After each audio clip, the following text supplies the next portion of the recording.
I have a feeling making this video isn't the best idea. So with the recent Salmon Run announcements with the second Big Run event, a new extra work Salmon Run mode, gear from Splatoon 2's Salmon Run including the original getup with color variants, and of course, a new King Salmonid. I thought to myself, well, there are definitely still players out there who are still not so hot at Salmon Run or want to get better at the mode, and Salmon Run in general is definitely about to peak in popularity. So why not make a guide?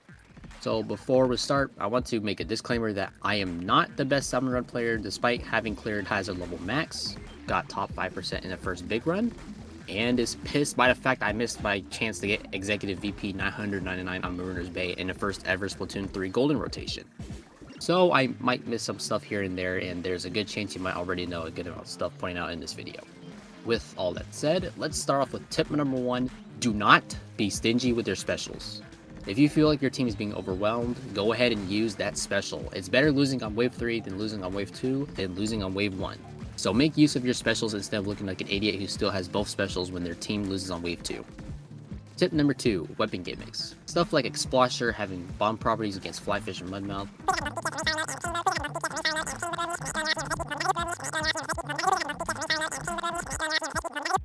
All the rollers and abusing the roll physics that they have.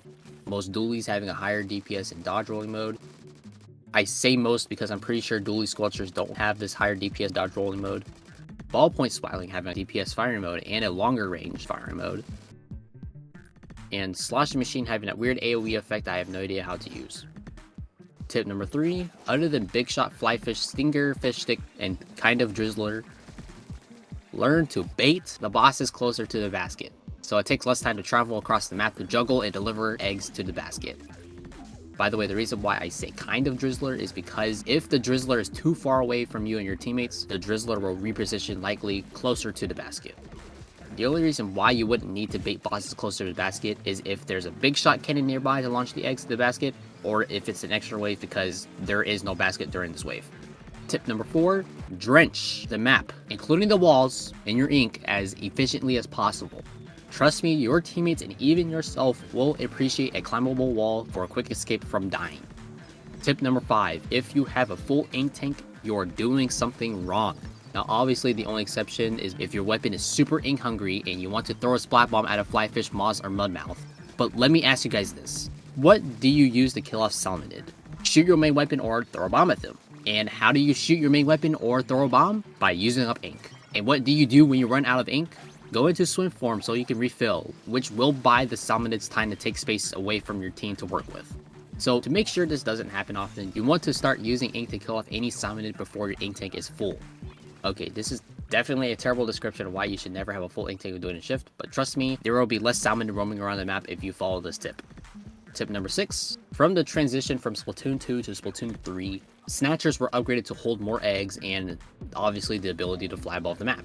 You know what else the Snatchers fly above? The egg basket. So if you see a Snatcher empty-handed flying over the egg basket, leave it be and keep in mind that Snatcher is about to grab some eggs and fly back above the basket for some easy, quick deliveries. Tip number 7.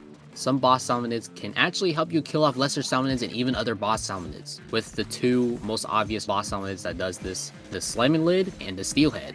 The only bosses in the game that can literally kill anything in Salmon Run, except obviously the King Salmonid. But there are some other bosses that can also help you kill other Salmonids, like the Drizzler. With the torpedo that it sends out, your team can send it back to the Drizzler for an easy splat.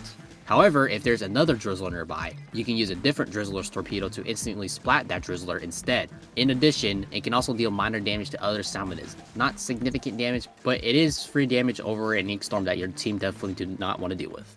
Another boss that can help deal with other Salmonid is actually the Flyfish. When the Flyfish is defeated, it will come crashing down, which, yes, will deal damage to anything that the Flyfish crashes onto, unless it obviously has armor. Tip number 7.5. The ice chest that the Chinooks drop around the map during a mothership round will deal explosion damage to nearby Salmonids, instantly splatting small fries and chums and making Coalhawks extremely weak. Tip number 8. Okay, I probably should have gone over this tip earlier, but random teammates and solo freelance might be a bit scuffed until you reach the higher levels of Executive VP, so take this as a tip if you're at Executive VP 400+.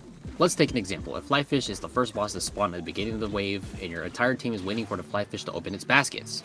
Instead of seeing 4 splat bombs in the same flyfish basket, there's a good chance you can just ignore the flyfish and to go kill other salmonids and let your teammates kill the flyfish instead.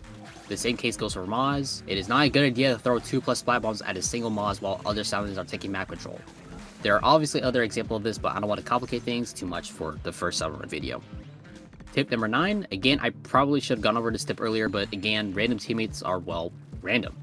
But please, please, please revive your dead teammates even if the quota isn't met and there's only 10 seconds left. Please save your teammates. Because if you do rescue your teammates, they have a full ink tank, ready to be used to throw a bomb at something, throw an egg into the basket, or just kill salmonid. And your dead teammate definitely isn't going to be helping out the team. Last but not least, tip number 10, be aware of what bosses are in play on the map. If you see a stinger, flyfish, or big shot, go deal with it and or call it out to your team so there isn't any missiles or lasers wailing on your team, or worse, a way more intense version of that one alternative level that keeps happening at the basket. There are definitely more tips I can go over in Salmon Run, but we can save that for another video, when people really start to get better at the mode and professional becomes an absolute joke. Anyways, if you enjoyed this video, go ahead and like and subscribe. Maybe that'll help other players watch this video, and when they become your random, they'll actually be competent to win with. And did you know I have a Discord server? If you want to come hang with me or with people that also watch my videos, then come join. Just follow the Discord rules and have some fun. Or maybe you'll even get to help me out in a future video sometime. Ooh. Also, I'm going to take this time to thank each and every one of you guys for all the support you guys have been giving me for these videos. Without you guys, I probably wouldn't be here, and I'm thankful for that. We're so close to 500 subscribers, and if we can hit that, that will definitely encourage me to make more videos for you guys. Anyways, thank you guys so much for watching, and I'll see you in the next video.